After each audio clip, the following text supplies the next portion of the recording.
Back in 1849, about 300,000 people rushed into, hence the gold rush, rushed into California. They're aimlessly wandering, and most of them went broke, and it wasn't because of a lack of effort. But then enter a new type of prospector.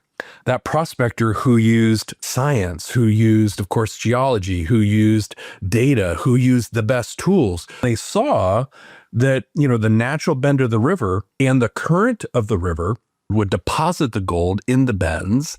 So agencies, unfortunately, what we see, who are aimlessly wandering, who are approaching biz dev, sort of like those 49ers, panning random riverbeds, looking for that shiny new prospect, and it doesn't happen.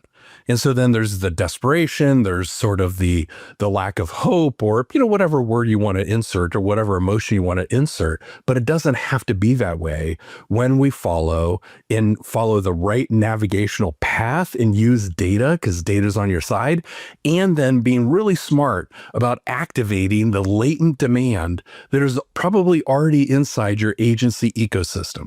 Okay. And that's what we're going to be talking about here, a very specific series of steps that you can use to uncover the gold. We call that map the opportunities, and then being able to sort of create intrigue, curiosity, desire to activate that latent demand. We call that the conversation spark. And then what can you share with one of your prospects who raises their hand? What can you share in advance of the meeting that shares your insights and starts to build trust? Think of it as kind of a trust accelerator. We call that the brief.